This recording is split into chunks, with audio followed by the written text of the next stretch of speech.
Have you seen the stew video? Probably others have asked. ST3W, right? What's happening to BTMC? What the fuck? Wait, I have Stu on Discord. He didn't tell me he was making a video on me. Oh, fuck. I thought we were chill. Does he flame me? Oh my god, my heart rate is like spiking. What the fuck? Chat, I hate watching videos about myself, man. Basically, you get cooked for like 3 minutes. Fuck it! Yo, so what's up everybody? I was recently scrolling through Reddit, specifically on r/osogame, and then I stumbled upon a discussion post that was talking about BTMC. What? What happened to BTMC? It's been a while since I've seen anything about him on YouTube. I usually don't use Twitch, but I checked his Twitch and he had 300 viewers when he usually has like 1K easily. Aware. This is why I don't check Reddit, chat!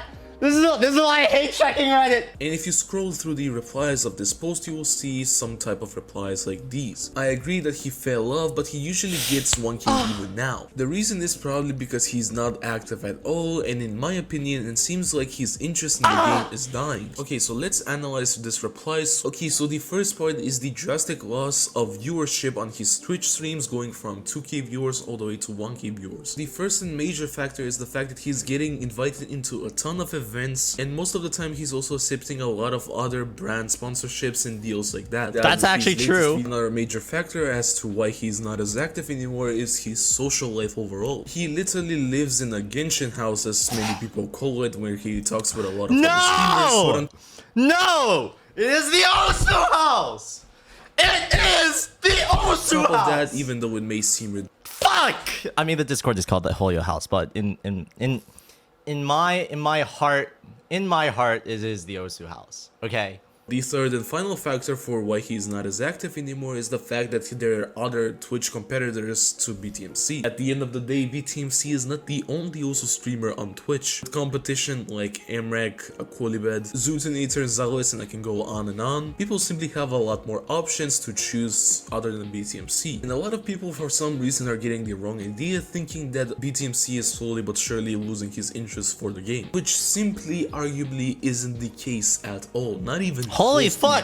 The reason why he doesn't Stu is on a rampage right now. Anymore. So is BTMC leaving the Osu community? No, not even close. In fact, as of me recording this video, he has streamed for almost 2 weeks in a row. Though I do find it weird that he still hasn't made like separate. I find it funny that streaming 2 weeks in a row is supposed to be an accomplishment when streaming is, as listed in my about page, is my full-time job. Streaming for 2 weeks in a row should not be notable, but the fact that he's having to list that as an accomplishment just goes to show just how terrible things have gotten. Oh my god. 2 weeks of streaming, let's go! Pretty dope. Tickets. But anyways, that's about it for this video. Thank you so much for watching. Really hope you enjoyed. And remember, bros, stay silly. This video was actually really fucking good.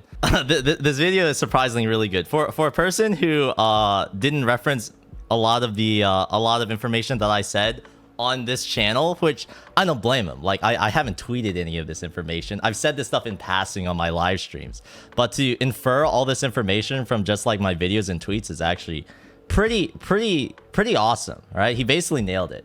But I do think it is worth getting into this discussion. Before you give your opinion, I agree with every single word Karyu says. That post was so nothing burger. Not only was the top comment misinformed about facecam and viewership, he facecams every stream except when warming up. Literally nothing happened to him besides streaming less.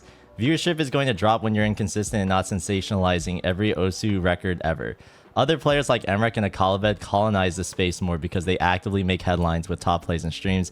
Ed has just been cruising and working on project management, so he streams less and sets less scores.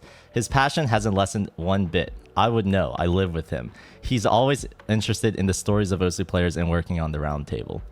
Damn. Thanks, Karyu. I think before Deadred mentioned the Karyu comment, I was talking about like the shift in approach. When it comes to the life of a content creator, you either quit at your peak, quit while things are good to have your memory immortalized like that, or you continue on trying to chase and maintain this level of relevancy that's always shifting, which is a losing game, by the way, until the years move on to the point where you aren't able to service that ever-growing, ever-shifting landscape and you eventually fall off. It is with my opinion that I have not peaked yet. Nowhere close. What we're going through this period right now is a period of one step back, two steps forward, if you will. Yes, numbers are going down, but that's also explainable, all right? In this effort to make this huge launch for the future, of course, I'm going to have to dial back things now. That combined with we just passed through the most unprecedented 2 years of every single content creator in existence, being the COVID-19 pandemic, where every single creator, if you exist on the internet, you saw insane growth during that period of time. That period of time has passed, right? Everyone is going down. If you take a look at all the numbers on the internet, when it comes to gaming as a whole, the gaming industry as a whole, all right? Esports as a whole, everything is going down. So it's not just me. There are some outliers, of course, that, you know, continue on their career and have seen some growth. Those are the exceptions, not the norm, right? However, before that even happened, I've been taking this approach of the one step backward, two steps forward, because I believe in the Osu community more than anyone else. There was a point in time where I truly sat down with just myself to really figure out, what do I want to do in life? Peak BTMC that most people would think of. Imagine that era, averaging 2,000 to 3,000 viewers, all right? Even 1,000 viewers on Variety. You could argue that I'm already at the top of Osu. Because of that, should I not turn my attention somewhere else? If I've grown to the point where I've capitalized the entirety of the Osu audience, unless the Osu audience grows, there's nowhere left for me to grow. So my options at that point were leave Osu in search of bigger ponds. The analogy is I'm a big fish in a small pond, all right? A big creator in a small audience. The analogy would be to jump to be a medium-sized fish in a large-ass ocean. To take that risk, where I probably could see much greater, much better returns on my investment. Or I could stick with Osu and, you know, exist, right? Find ways to do something cool and actually take the approach of growing with the game. If all I cared about was money, the first option would have been the obvious choice. And it's what most creators tend to do. They take that variety path, they usually find some sort of success and foothold, and they typically blow up outside of it, right? You've seen many other streamers do this, like XQC. He used to be a professional Overwatch player, all right? Turned variety streamer, finds huge amounts of success, happily ever after. Tyler 1, all right? Started with League of Legends, went through his whole like band arc, got forced into variety, had massive success, but then he eventually decided on the option of going back to League. Respect that, all right? Now I heard he's going on this like chess arc or whatever, but he's already made it, all right? He's already made it. He's chilling. What are some other options? Of course, you could argue those are the exception. I'm sure there are lots of people who took that risk of jumping ship and then eventually didn't succeed, right? But that is when it comes to a business decision, a top level decision of what a person who is in the influencer industry, of what they want to do in terms of growing their business. That is a top level decision that they have to consider, right? Is the risk of jumping ship and trying something new with a potentially larger audience, is that risk worth it for them? However, I see it from a different angle. I see it from a completely different angle. This is cheesy. Every single YouTuber says this, but I hope my decisions will back this up. I don't care about the money. If you've been with me from that peak era of BTMC, you know where I came from. I grew up in Southern Virginia. When people say they're from Virginia, they're from the north, near DC, the much more wealthier areas. I'm from Southern Virginia, middle of bumfuck nowhere, with a family whose parents immigrated from China and had basically nothing. I grew up with nothing. And this career, the people who were here in my chat and supported me to allow me to have this career, this legitimate career that's becoming more and more accepted as the years go on. The people that made this possible for me gave me something that I never could have imagined. I don't care if it's just a couple hundred viewers that are actively supporting me. The very fact that I can sit here and do something that I'm passionate about, I don't give a shit if I lose the thousands of viewers. If there's just a couple hundred who are here to allow me to do the things that I love, that's enough for me. And because of that, I decided that taking the risk of jumping ship into a bigger ocean isn't for me. I'm fine with the lower numbers if it means that I can do something for my community, for the community that I love, that gave me an opportunity that others could dream of.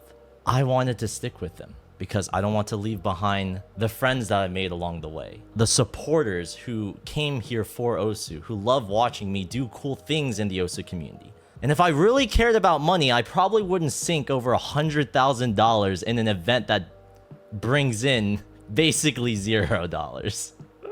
We're still trying to figure that out, by the way. Don't worry. But the entire idea is that I love this game and its community so much that I'm willing to put everything into it because I trust that no matter what happens, as long as I love this game, which I truly do, and as long as I love this community, which I truly do, even if I miss that point of relevancy, even when other content creators, other creators within the Osu community pop up and find more relevance, that's okay with me.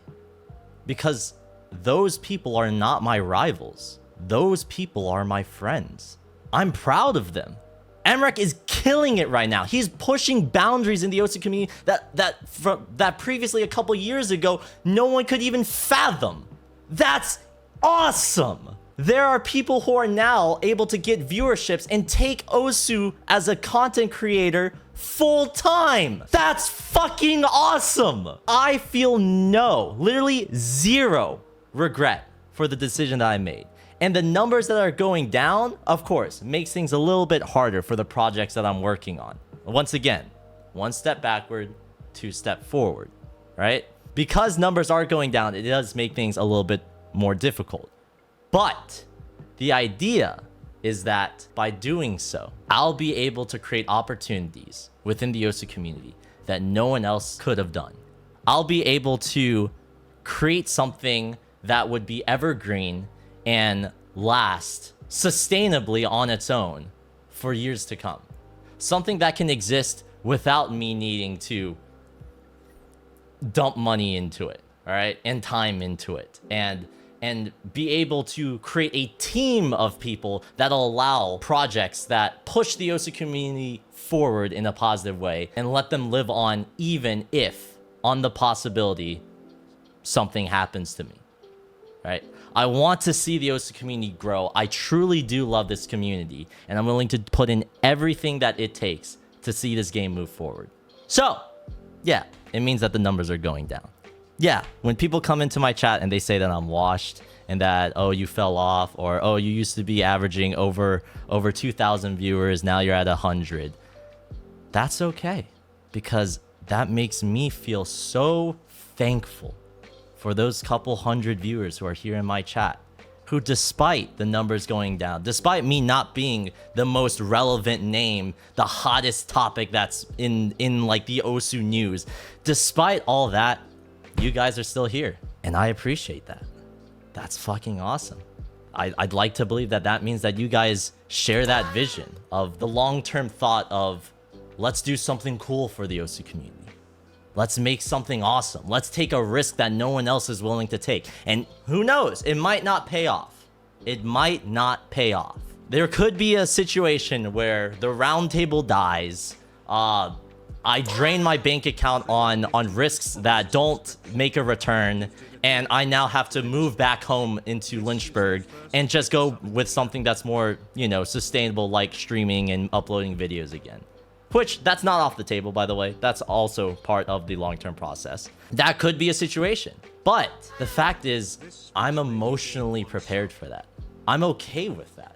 Because I'm okay with the absolute worst-case scenario happening, that gives me the conviction to move forward, taking risks that no one else could possibly take. being a content creator, being a YouTuber, being a Twitch streamer is now one of, if not the most sought after careers for teenagers nowadays. All right. The landscape for becoming a live streamer or a YouTuber is more competitive than ever before. Just from that alone, I feel so humbled that I was able to get into this industry early, have connections that other people could dream of, and opportunities that, frankly, a lot of other creators don't have access to. But because of that situation, all right, it comes with the unique circumstance of me being in Los Angeles, the unique circumstance of me being in this environment where I can literally go out of my office, talk with other creators, you know, pass these ideas through them, and actually, it's like a think tank, right? Like I get to actually like bounce these ideas back and forth with other creators who have a similar mindset of making the best content possible. That's the vision for the Osu house. Despite me joking about that shit all the time, I'm being dead serious. That is the concept of the Osu house. I'm just so thankful to have that. I'm so humbled to be in this position. And I'm very thankful for the people who, despite me not being the most relevant character in the news right now, are still very passionate about this community, very passionate about supporting me and the history that I've had with this community. And I hope that your investment of your time in watching me will pay off in terms of knowing that you were here for the story that is yet to come. Once again, one step backward, two steps forward.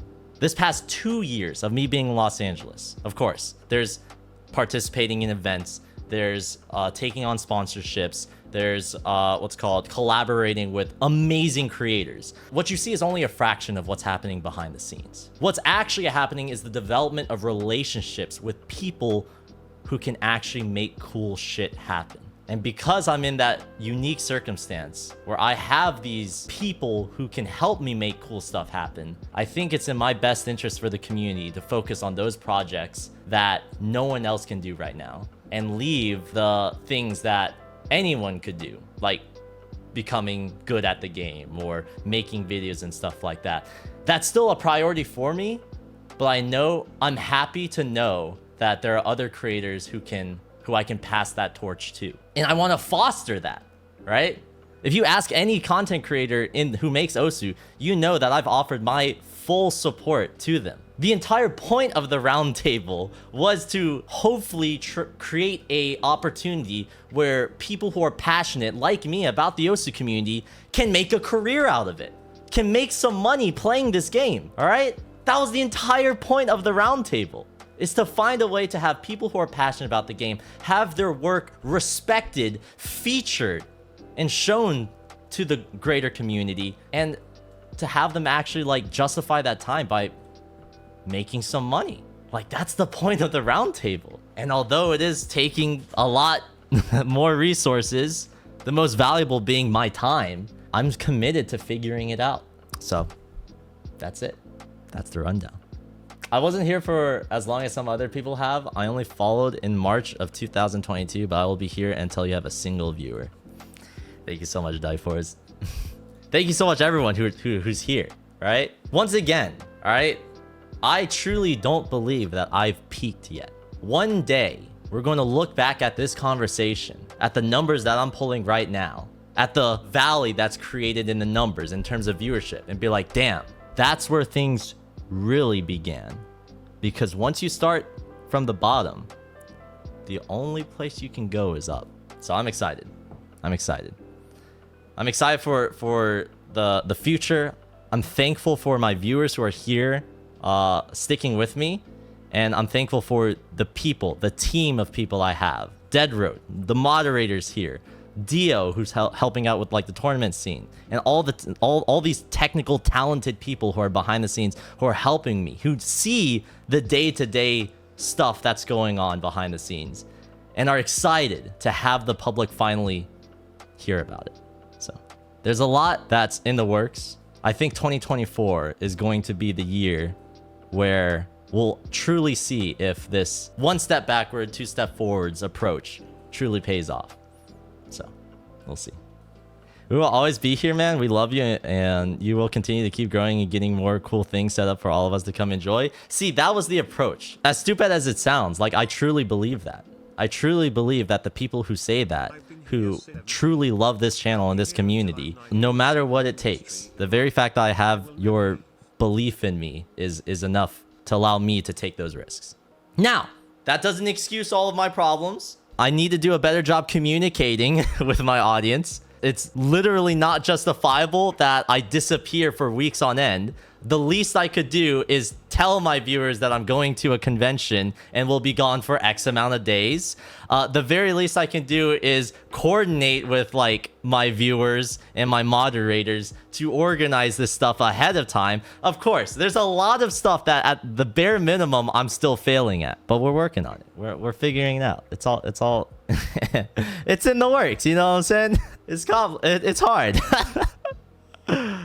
But yeah. It's all part of the process. Now upload this to YouTube and call it basically 18 minutes of my face. That would be a banger. You literally don't have to even coordinate. Just at least one tweet if you're not going to go live, man. See, okay, all right. Just to get you guys to understand where I'm coming from, all right?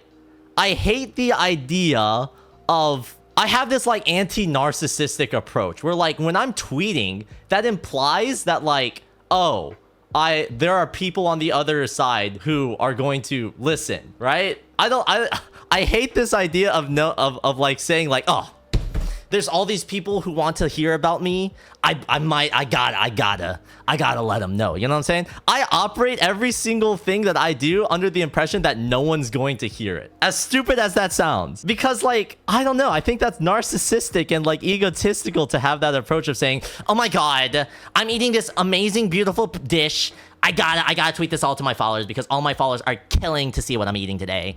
I just hate that, dude. I just fucking hate it, dude. I hate it. I literally hate it.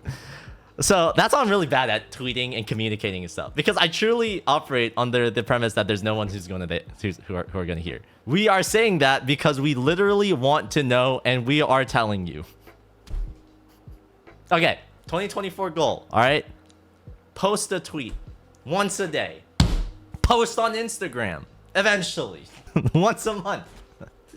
Post a video once a week instead of once a year. Oh God. Steps, if you aren't on time, there better be a tweet saying why. So that's the thing. I truly believe that like I'm going to be streaming, right? And like I'm thinking, oh, I'm just gonna take care of this one extra thing. All right, it's not worth tweeting. And then another thing comes up and I'm like, okay, it's just one more thing. And then one more thing. And then one more thing. And then one more thing. And then... And at that point, the stream is so far delayed, it isn't even worth posting a tweet. Okay, I'll fix it. I'll fix it. These are excuses. I'll fix it. All right? I'll fix it. So r/place coming out tomorrow.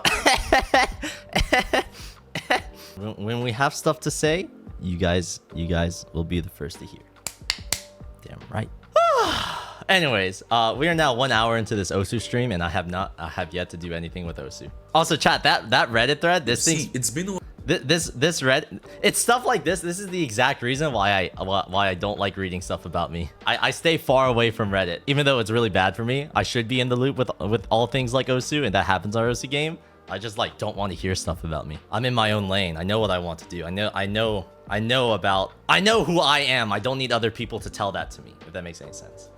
I don't want to hear other people's opinions of me. I know who I am, if that makes any sense.